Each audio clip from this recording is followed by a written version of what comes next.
ಆ ಹೃದಯ ಕಾಯಿಲೆ ಈಗ ಸರ್ವಸಾಮಾನ್ಯವಾಗಿದೆ. ಸೊ ಅದರ ಬಗ್ಗೆ ಹೆಚ್ಚಿನವರಿಗೆ ಅರಿವು ಇದೆ.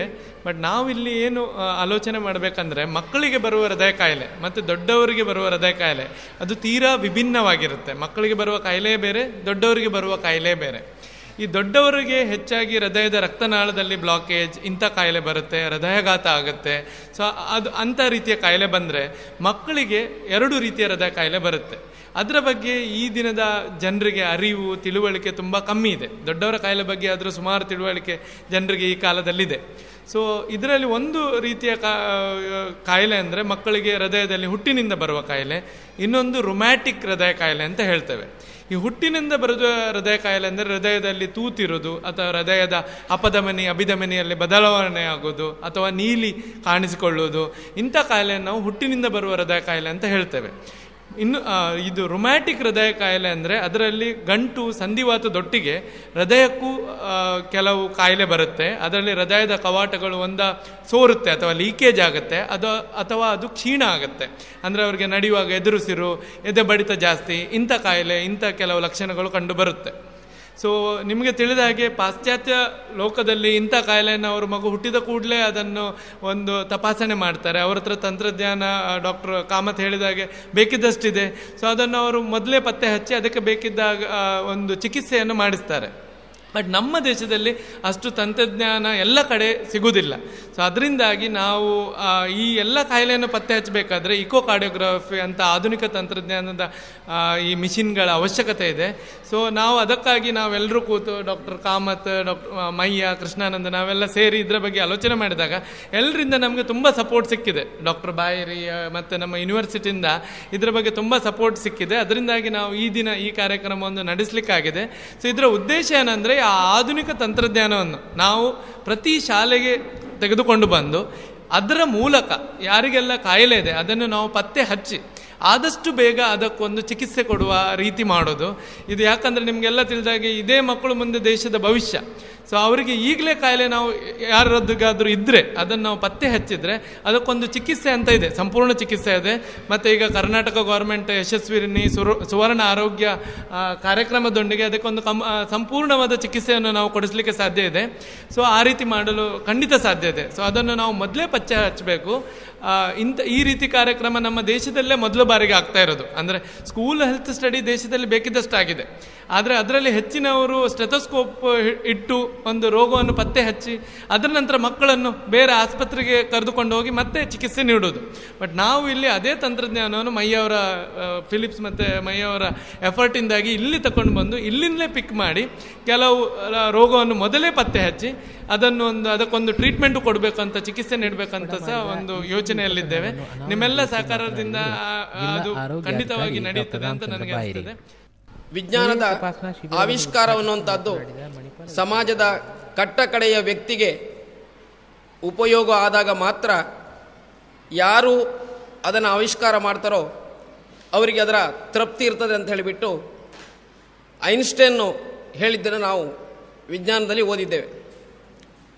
ಬಹುಶಃ ಇವತ್ತು ಫಿಲಿಪ್ಸ್ ಕಂಪನಿಯವರು, ಮಾಹೆ ಯೂನಿವರ್ಸಿಟಿಯವರು ಒಟ್ಟಾಗಿ ಈ ಕಾರ್ಯಕ್ರಮವನ್ನು ಸಮುದಾಯದ ಸರ್ಕಾರಿ ಶಾಲೆಗೆ ಮುಟ್ಟಿಸಿ ಆ ಒಂದು ಯಶಸ್ಸನ್ನು ಕಾಣ್ತಾ ಇದ್ದಾರೆ.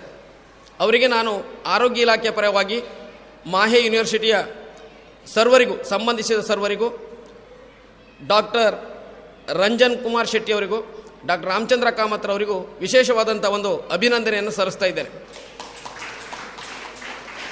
ನಿಮಗೆಲ್ಲ ಗೊತ್ತಿದೆ, ಶಾಲಾ ಆರೋಗ್ಯ ಕಾರ್ಯಕ್ರಮ ಅನ್ನುವಂಥದ್ದು ಸ್ವಾತಂತ್ರ್ಯ ಪೂರ್ವದಲ್ಲೇ ಪ್ರಾರಂಭ ಆಗಿದೆ. ಗುಜರಾತ್ನಲ್ಲಿ ಅದನ್ನು ಸ್ವಾತಂತ್ರ್ಯ ಪೂರ್ವದಲ್ಲೇ ಪ್ರಾರಂಭ ಮಾಡಿ ಅದನ್ನು ಅನುಷ್ಠಾನಗೊಳಿಸ್ತಾ ಇದ್ದರೂ ಕೂಡ ಅದನ್ನು ಒಂದು ಸಮರ್ಪಕವಾಗಿ ನಾವು ಮಾಡ್ತಾ ಇರಲಿಲ್ಲ. ಕಾರಣ ಏನಂತ ಹೇಳಿದರೆ, ಶಾಲೆಗೆ ನಾನು ಪ್ರಾಥಮಿಕ ಆರೋಗ್ಯ ಕೇಂದ್ರದಲ್ಲಿ ಡಾಕ್ಟರ್ ಆಗಿದ್ದಾಗ ನನ್ನ ವ್ಯಾಪ್ತಿಯಲ್ಲಿ ಹೆಚ್ಚು ಕಡಿಮೆ 90-91 ಶಾಲೆ ಬರ್ತಾ ಇತ್ತು. ಶಾಲೆಗೆ ಹೋಗಿ ಮಕ್ಕಳಿಗೆ ಕಾಯಿಲೆ ಇದೆ ಅಂತ ನಾವು ಡಯಾಗ್ನೋಸ್ ಮಾಡಿದ್ರು, ಮುಂದೆ ಏನು ಅನ್ನೋಂಥದ್ದು ಕ್ವಶನ್ ಮಾರ್ಕ್. ಆ ಮಗುವಿಗೆ ಹೃದಯದ ತೊಂದರೆ ಇದೆ ಅಂತ ನಾವು ಶಾಲೆಯಲ್ಲಿ ಕೊಡೋ ಪುಸ್ತಕದಲ್ಲಿ ಬರೀತೇವೆ. ಅದಾದ ನಂತರ ಮುಂದೆ ಏನಂತ ಹೇಳಿದರೆ, ಅವ್ರ ಹತ್ರ ಹಣ ಇಲ್ಲ, ತಜ್ಞ ವೈದ್ಯರ ಸೌಲಭ್ಯ ಇಲ್ಲ. ಸೊ ಅದರಿಂದಾಗಿ ಬಿಟ್ಟು 7ನೇ ಕ್ಲಾಸ್ ಮಗು ನೋಡಿದರೆ ಬರುವ ವರ್ಷ ಅದೇ ಶಾಲೆಗೆ ಹೋದರೆ ಅದೇ ಮಗು 8ನೇ ಕ್ಲಾಸಲ್ಲಿ ಇರ್ತಾರೆ, ಅದೇ ಮಗುನ ಪುನಃ ಹೃದಯದ ತೊಂದರೆ ಅಂತ ನಾವು ಬರೆದು ಬರ್ತಾ ಇದ್ವಿ. ಬೇರೆ ಮಾರ್ಗ ನಮ್ಮ ಹತ್ರ ಇರಲಿಲ್ಲ. ಆದರೆ ಒಂದು 2-3 ವರ್ಷದ ಹಿಂದೆ ಸರ್ಕಾರ ಒಂದು ಕಾರ್ಯಕ್ರಮವನ್ನು ಪ್ರಾರಂಭ ಮಾಡಿದರು. ಶಾಲಾ ಆರೋಗ್ಯ ಕಾರ್ಯಕ್ರಮವನ್ನು ಹೆಸರು ಬದಲಿಸಿ ಸುವರ್ಣ ಆರೋಗ್ಯ ಚೈತನ್ಯ ಕಾರ್ಯಕ್ರಮ ಅಂತ ಮಾಡಿ 1ನೇ ತರಗತಿಯಿಂದ 10ನೇ ತರಗತಿ ಇರುವಂತಹ ಎಲ್ಲ ಮಕ್ಕಳ ಸರ್ಕಾರಿ ಶಾಲೆ, ಅನುದಾನಿತ ಶಾಲೆ, ವಸತಿ ಶಾಲೆ, ಕಾನ್ವೆಂಟ್ಸ್ ಎಲ್ಲ ಶಾಲೆಗಳ ಮಕ್ಕಳ ಆರೋಗ್ಯ ತಪಾಸಣೆಯನ್ನು ಆಗಸ್ಟ್ 1ನೇ ತಾರೀಕಿಂದ ನಾವು ಪ್ರಾರಂಭ ಮಾಡ್ತೇವೆ. ಈಗಾಗಲೇ ಜೂನ್ ತಿಂಗಳಲ್ಲಿ ನಮ್ಮ ಇಲಾಖೆಯವರು ಪ್ರತಿಯೊಂದು ಶಾಲೆಗೆ ಹೋಗಿ ಶಾಲೆಯ ಮಾಹಿತಿಯನ್ನು ನಾವು ಶೇಖರಣೆ ಮಾಡಿದ್ದೇವೆ.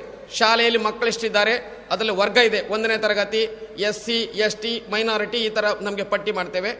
ಶಾಲೆಯಲ್ಲಿ ಎಷ್ಟು ಟಾಯ್ಲೆಟ್ ಇದೆಯಾ ಇಲ್ವಾ, ಸ್ವಂತ ಕಟ್ಟಡ ಇದೆಯಾ ಇಲ್ವಾ, ಇತ್ಯಾದಿ ನಮ್ಮ ಒಂದು ನಮೂನೆಯಲ್ಲಿ ಮಾಡ್ತೇವೆ. ಅದು ಜೂನ್ 30ಕ್ಕೆ ಮುಗೀತು. ಈಗಾಗಲೇ ಪ್ರಿಪರೇಟರಿ ವರ್ಕ್ ರೆಡಿಯಾಗಿಬಿಟ್ಟು ಆಗಸ್ಟ್ 1ನೇ ತಾರೀಕಿಂದ ನಾವು ಪ್ರಾರಂಭ ಮಾಡ್ತೇವೆ. ಆ ಶಾಲೆಗೆ ಹೋಗಿ ಮಕ್ಕಳ ಆರೋಗ್ಯ ತಪಾಸಣೆ ಮಾಡೋದರೊಂದಿಗೆ ಆ ಮಕ್ಕಳಿಗೆ ಸಣ್ಣ ಪುಟ್ಟ ತೊಂದರೆಗಳಿದ್ದರೆ ಅಲ್ಲೇ ಚಿಕಿತ್ಸೆ ಕೊಡುವಂಥ ವ್ಯವಸ್ಥೆ ಮಾಡ್ತೇವೆ. ಅಂದರೆ ಪ್ರಾಥಮಿಕ ಆರೋಗ್ಯ ಕೇಂದ್ರ ಮಟ್ಟದಲ್ಲಿ. ದೊಡ್ಡ ಮಟ್ಟದಲ್ಲಿ ಬರುವಂಥ ಸಮಸ್ಯೆಗಳಿದ್ದರೆ ಸಾಮಾನ್ಯವಾಗಿ ಶಾಲಾ ಮಕ್ಕಳಲ್ಲಿ ಬರುವಂಥದ್ದು ಏನಂತ ಹೇಳಿದರೆ ಹೃದಯ ತೊಂದರೆಗಳು. ಈ ಒಂದು ದೊಡ್ಡ ಮಟ್ಟದ ಕಾಯಿಲೆಗಳಲ್ಲಿ ಹೃದಯದ ತೊಂದರೆಗಳಲ್ಲಿ 2 ಇರ್ತಾರೆ. ಒಂದನೇದು ಹುಟ್ಟಿನಿಂದ ಬಂದಂಥ ಹೃದಯ ತೊಂದರೆ. ಈ ಹುಟ್ಟಿನಿಂದ ಬಂದ ಹೃದಯ ತೊಂದರೆಯನ್ನು ನಮ್ಮ ವೈದ್ಯರು ಆ ತೊಂದರೆ ಇದೆ ಅಂತ ಅಂಗನವಾಡಿ ಶಾಲಾ ಮಕ್ಕಳ ಆರೋಗ್ಯ ತಪಾಸಣೆಯಲ್ಲೇ ಪತ್ತೆ ಹಚ್ಚಿರ್ತಾರೆ. ಪ್ರತಿ 3 ತಿಂಗಳಿಗೊಮ್ಮೆ ನಾವು ಎಲ್ಲ ಅಂಗನವಾಡಿ ಶಾಲೆಯ ಮಕ್ಕಳನ್ನು ಪರೀಕ್ಷೆ ಮಾಡ್ತೇವೆ. ಸೊ ಅದರಿಂದಾಗಿ ಬಿಟ್ಟು ಹುಟ್ಟಿನಿಂದ ಬಂದಂತಹ ತೊಂದರೆಯನ್ನು ಆ ಸಂದರ್ಭದಲ್ಲಿ ಆ ಮಕ್ಕಳಿಗೆ ಆ ಪೋಷಕರಿಗೆ ಹೇಳಿಬಿಟ್ಟು ಮಗು ಹೃದಯದ ತೊಂದರೆ ಇದೆ, ನೀವು ದೊಡ್ಡ ಆಸ್ಪತ್ರೆಗೆ ಹೋಗಿ ತೋರಿಸಿ, ಬೇರೆ ಬೇರೆ ಯೋಜನೆಗಳಿದೆ, ಬಾಲ ಸಂಜೀವಿನಿ ಯೋಜನೆ ಅಥವಾ ಯಶಸ್ವಿನಿ ಯೋಜನೆ, ಇದನ್ನು ಎನ್ಕ್ಯಾಶ್ ಮಾಡ್ಕೊಂಡ್ಬಿಟ್ಟು ಅದಕ್ಕೆ ಬೇಕಾದಂತಹ ವ್ಯವಸ್ಥೆ ಮಾಡ್ಕೊಳ್ಳಿ ಅಂತ ಹೇಳ್ತೇವೆ.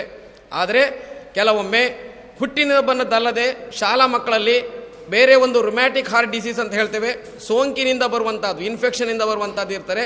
ಅದನ್ನು ನಾವು ಈ ಸಂದರ್ಭದಲ್ಲಿ ಡಯಾಗ್ನೋಸ್ ಮಾಡಬೇಕಾಗತ್ತೆ. ಡಯಾಗ್ನೋಸ್ ಮಾಡಿದವರಿಗೆ ಮುಂದೇನು ಅಂತ ಹೇಳಿಬಿಟ್ಟು ಈಗ ಸರ್ಕಾರ ಏನು ಮಾಡಿದ್ದಾರೆ ಅಂದರೆ 40ರಿಂದ 50 ಕೋಟಿ ಹಣವನ್ನು ನಿಮ್ಗೆ ಗೊತ್ತಿರ್ಬೋದು ಯಶಸ್ವಿನಿ ನೆಟ್ವರ್ಕ್ ಆಸ್ಪತ್ರೆಗೆ ಅವರು ಕೊಡುವ ಮುಖಾಂತರ ಯಶಸ್ವಿನಿ ನೆಟ್ವರ್ಕ್ ಇರುವಂಥ ಆಸ್ಪತ್ರೆಗಳಲ್ಲಿ ಅದಕ್ಕೆ ಬೇಕಾದಂಥ ಚಿಕಿತ್ಸೆಯನ್ನು ಮಾಡಲಿಕ್ಕೆ ಉಚಿತವಾಗಿ ಮಾಡುವಂಥ ವ್ಯವಸ್ಥೆಯನ್ನು ಸರ್ಕಾರ ಮಾಡಿದ್ದಾರೆ. ಆ ನಿಟ್ಟಿನಲ್ಲಿ ಈಗ ನಾವು 2-3 ವರ್ಷದ ಈಚೆಗೆ ಯಾವುದೇ ಮಕ್ಕಳಿಗೆ ಈ ಥರದ ತೊಂದರೆಗಳಿದ್ದಾಗ ಅದು KMC ಮಣಿಪಾಲ ಇರ್ಬೋದು, KMC ಮಂಗಳೂರು ಇರ್ಬೋದು, ಇತ್ಯಾದಿ ಯಾವುದು ಹೈಟೆಕ್ ಹಾಸ್ಪಿಟಲ್ಸ್ ಅಥವಾ ಕಾರ್ಪೊರೇಟ್ ಹಾಸ್ಪಿಟಲ್ ಅಥವಾ ಮೆಡಿಕಲ್ ಕಾಲೇಜ್ ಹಾಸ್ಪಿಟಲ್ ಅಂತ ಏನು ಕರೀತೇವೆ, ಅಲ್ಲಿ ತಜ್ಞ ವೈದ್ಯರ ಸೇವೆ, ಮುಖ್ಯವಾಗಿ ಕಾರ್ಡಿಯಾಲಜಿಸ್ಟ್ ಸೇವೆಗಳು ಲಭ್ಯವಿದೆ. ಅಂತಲ್ಲಿಗೆ ರೆಫರ್ ಮಾಡಿಬಿಟ್ಟು ಉಚಿತವಾಗಿ ಸರ್ಜರಿಯನ್ನು ಮಾಡಿಸ್ಕೊಂಡ್ಬಿಟ್ಟು ಆರಾಮಾಗಿರುವಂತಹ ಹಲವಾರು ಪ್ರಕರಣಗಳಿದೆ. ಆ ನಿಟ್ಟಿನಲ್ಲಿ ಈ ಕಾರ್ಯಕ್ರಮ ಅನ್ನುವಂಥದ್ದು ಸುಂದರವಾದಂತಹ ಒಂದು ಕಾರ್ಯಕ್ರಮ. ಆ ನಿಟ್ಟಿನಲ್ಲಿ ಈಗ KMC ಮಣಿಪಾಲದವರು, ಮಾಹೆ ಯೂನಿವರ್ಸಿಟಿಯವರು ಮತ್ತು ಒಂದು ಹೆಜ್ಜೆ ಮುಂದೆ ಹೋಗಿದ್ದಾರೆ. ನಾವೇನು ಮಾಡ್ತಾ ಇದ್ದೇವೆ ಅಂತ ಹೇಳಿದರೆ ವೈದ್ಯಾಧಿಕಾರಿಗಳ ಮುಖಾಂತರ, ಜಿಲ್ಲಾ ಸರ್ಜನ್ ಮುಖಾಂತರ ಮೆಡಿಕಲ್ ಕಾಲೇಜ್ ಹಾಸ್ಪಿಟ್ಲಿಗೆ ರೋಗಿಯನ್ನು ಕಳಿಸ್ತಿದ್ದೇವೆ. ಈಗ ಅವರೇನು ಮಾಡಿದರೆ ರಿವರ್ಸ್ ಗೇರಲ್ಲಿ ಬರ್ತಾ ಇದ್ದಾರೆ ಅಂತ ಹೇಳಿದರೆ ಮೆಡಿಕಲ್ ಕಾಲೇಜಿನವರೇ ಸಮುದಾಯಕ್ಕೆ ಬರ್ತಾ ಇದ್ದಾರೆ. ಬಹುಶಃ ಆ ನಿಟ್ಟಿನಲ್ಲಿ ಇದು ಪ್ರಪ್ರಥಮವಾಗಿ ನನ್ನ ಬಹುಶಃ ದೇಶದಲ್ಲೇ ಪ್ರಥಮ ಅಂತ ಹೇಳ್ಬೋದೇನೋ ಅಂತ ಅನ್ಸುತ್ತೆ. ಎಲ್ಲಿ ನಾನು ಆರ್ಟಿಕಲ್ ಓದಿದಂಥ ನೆನಪಿಲ್ಲ. ಆ ನಿಟ್ಟಿನಲ್ಲಿ ಮಾಹೆ ಯೂನಿವರ್ಸಿಟಿ, KMC ಮಣಿಪಾಲ್ ಮುಖ್ಯವಾಗಿ ಈ ಒಂದು ನೇತೃತ್ವವನ್ನು ವಹಿಸಿಕೊಂಡಿರುವಂತಹ ಡಾಕ್ಟರ್ ರಾಮಚಂದ್ರ ಕಾಮತ್ ಮತ್ತು ರಂಜನ್ ಕುಮಾರ್ ಶೆಟ್ಟಿ ಅವರನ್ನು ಅಭಿನಂದಿಸಲೇಬೇಕು. ರಿವರ್ಸ್ ಗೇರಲ್ಲಿ ಬರುವುದು ಅಂತ ಹೇಳಿದರೆ ಭಾಳ ಕಷ್ಟ. ಹಲವಾರು ಜಿಲ್ಲೆಯಲ್ಲಿ ಕಾರ್ಡಿಯಾಲಜಿಸ್ಟೇ ಇಲ್ಲ. ನಾವು ಅದೃಷ್ಟವಂತರು. ಉಡುಪಿ ಜಿಲ್ಲೆಯಲ್ಲಿ ಮಣಿಪಾಲ ಇದೆ, ಕಾರ್ಡಿಯಾಲಜಿ ಇದೆ. ಹಣ ಇಲ್ಲಿ ಅಥವಾ ಸ್ಕೀಮಲ್ಲಾದರೂ ಹೋಗಿ ಅಪ್ರೋಚ್ ಮಾಡಿ ಡಾಕ್ಟರ್ ನೋಡ್ಲಿಕ್ಕೆ ಆಗ್ತಾರೆ. ಕಾರ್ಡಿಯಾಲಜಿಸ್ಟ್ ಸೇವೆ ಅನ್ನುವಂಥದ್ದು ಬಂದು ನಿಮ್ಮ ಬುಡಕ್ಕೆ ಬರುವಂಥದ್ದು ಬಹಳ ವಿಶೇಷವಾದದ್ದು. ಆ ನಿಟ್ಟಿನಲ್ಲಿ ನಾನು ಅವರನ್ನು ಅಭಿನಂದಿಸ್ತಾ, ಇದಕ್ಕೆ ಪೂರಕವಾಗಿ ಎಲ್ಲ ಸಹಾಯ ಮಾಡಿದಂತಹ ಫಿಲಿಪ್ಸ್ ಇಲೆಕ್ಟ್ರಾನಿಕ್ಸ್ ಲಿಮಿಟೆಡ್ ಅದರ ಒಂದು ಸಂಬಂಧಿಸಿದವರು, ಬಹುಶಃ ಶ್ರೀಯುತ ಮೈರವರು ನಮ್ಮನ್ನು ಭೇಟಿ ಮಾಡಿ ಈ ಬಗ್ಗೆ ಚರ್ಚೆ ಮಾಡಿದಾಗ ಸಂತೋಷದಿಂದ ಒಪ್ಕೊಂಡಿದ್ದೇವೆ. ಬಹುಶಃ 1,75,000 ಮಕ್ಕಳಿದ್ದೀರಿ ನೀವು ಇಡೀ ಜಿಲ್ಲೆಯಲ್ಲಿ. 1ನೇ ಕ್ಲಾಸಿಂದ 10ನೇ ತರಗತಿವರೆಗೆ 1,75,000 ಮಕ್ಕಳಿದ್ದಾರೆ. ಅಷ್ಟು ಮಕ್ಕಳನ್ನ ಕವರ್ ಮಾಡುವಂಥದ್ದನ್ನು ಹೇಳಿದರೆ ಬಹುಶಃ ಭಾಳ ಕಷ್ಟದ ಕೆಲಸ ಅಂತ ಕಾಣಿಸ್ತಾರೆ. ಏನೇ ಇರಲಿ, ನಾವು ಸುವರ್ಣ ಆರೋಗ್ಯ ಚೈತನ್ಯ ಕಾರ್ಯಕ್ರಮವನ್ನು ಮಾಡಿ ನಮ್ಮ ಡಾಕ್ಟರ್ಗಳು ಏನು ಹೃದಯದ ತೊಂದರೆ ಇದೆ ಅಂತ ಡಯಾಗ್ನೋಸ್ ಮಾಡ್ತಾರೆ, ಅವ್ರನ್ನ ತಾಲೂಕು ಮಟ್ಟದಲ್ಲಿ ರೆಫರ್ ಮಾಡಿದರೆ ಬಹುಶಃ ನೀವು ಬಂದು ಪ್ರಥಮ ಹಂತದ ಸ್ಕ್ರೀನಿಂಗ್ ನಮ್ಮ ಡಾಕ್ಟರ್ ಮಾಡ್ತಾರೆ. 2ನೇ ಹಂತದ ಸ್ಕ್ರೀನಿಂಗನ್ನು ಬಹುಶಃ ತಾವುಗಳು ಕೈ ಹಾಕಿದರೆ ಆ ನಿಟ್ಟಿನಲ್ಲಿ ನಾವು ಮಾಡ್ಬೋದು. ಇಲ್ಲವಾದರೆ ಒಬ್ಬರು ಕಾರ್ಡಿಯಾಲಜಿಸ್ಟಿಗೆ 1,75,000 ಮಕ್ಕಳನ್ನ ಒಂದು ವರ್ಷದಲ್ಲಿ ಕವರ್ ಮಾಡೋಕ್ಕಾಗೋದಿಲ್ಲ. ಅದು ಸತ್ಯ ವಿಷಯ ಕೂಡ. ಆ ನಿಟ್ಟಿನಲ್ಲಿ ನಮ್ಮ ಪ್ಲ್ಯಾನನ್ನು ಮಾಡಿ ನಮ್ಮ ವಿಜ್ಞಾನ ತಂತ್ರಜ್ಞಾನವನ್ನು ಗ್ರಾಮೀಣ ಮಟ್ಟಕ್ಕೆ ಮುಟ್ಟಿಸಿ ಒಂದು ಮಕ್ಕಳ ಆರೋಗ್ಯ ಸುಧಾರಣೆಯಲ್ಲಿ ನಾವು ಪ್ರಯತ್ನಿಸೋಣ ಅಂತ ಹೇಳ್ತಾ DDPI ಅವರವರು ಮತ್ತು ಶಾಲಾ ಮುಖ್ಯಸ್ಥರು ಈ ಒಂದು ಕಾರ್ಯಕ್ರಮಕ್ಕೆ ಅನುವು ಮಾಡಿಕೊಟ್ಟಿದ್ದಾರೆ. ಸರ್, ಬಹುಶಃ ಇನ್ನು ಮುಂದಿನ ದಿನಗಳ ಇವತ್ತು ಸೆಕ್ರೆಟರಿ ಲೆವೆಲಲ್ಲಿ ಬೆಂಗಳೂರಿನಲ್ಲಿ ಮೀಟಿಂಗ್ ಆಗ್ತಾ ಇದೆ. ಇನ್ನು 2-3 ದಿವಸದಲ್ಲಿ ನಮಗೆ ಬರಬಹುದು. ಈ ಸುವರ್ಣ ಆರೋಗ್ಯ ಚೈತನ್ಯ ಕಾರ್ಯಕ್ರಮವನ್ನು ನಾವು ಪ್ಲ್ಯಾನ್ ಮಾಡಿ ಇಲ್ಲಿ ಇಡೀ ಜಿಲ್ಲೆಯಲ್ಲಿ ಉತ್ತಮ ರೀತಿಯಲ್ಲಿ ಆಗಸ್ಟ್ ಮತ್ತು ಸೆಪ್ಟೆಂಬರ್ ತಿಂಗಳಲ್ಲಿ ಮಾಡಿ ಮಕ್ಕಳ ಆರೋಗ್ಯ ತಪಾಸಣೆಯನ್ನು ಮಾಡೋಣ, ತೊಂದರೆ ಇರುವವರಿಗೆ ಆರೈಕೆಯನ್ನು ಮಾಡುವ ಅಂತ ಹೇಳ್ತಾ ಈ ಒಂದು ಕಾರ್ಯಕ್ರಮಕ್ಕೆ ಅವಕಾಶ ಮಾಡಿಕೊಟ್ಟಂತಹ ಮಾಹೆ ಯೂನಿವರ್ಸಿಟಿಯ ರಿಜಿಸ್ಟ್ರಾರ್ ಅವರು, ಸಂಬಂಧಿಸಿದ ಎಲ್ಲರಿಗೂ ಕೂಡ ನಾನು ಅಭಿನಂದಿಸುತ್ತಾ, ಹಾಗೂ ಫಿಲಿಪ್ಸ್ ಇಂಡಿಯಾ ಅವರ ಕಂಪನಿಯವರಿಗೂ ಮತ್ತು ಈ ಕಾಲೇಜಿನ ಮುಖ್ಯಸ್ಥರು ಸರ್ವರಿಗೂ ಕೂಡ ವಂದನೆ ಹೇಳ್ತಾ ನನ್ನ ಮಾತನ್ನು ಮುಗಿಸ್ತಾ ಇದ್ದೇನೆ. ಜೈ ಹಿಂದ್.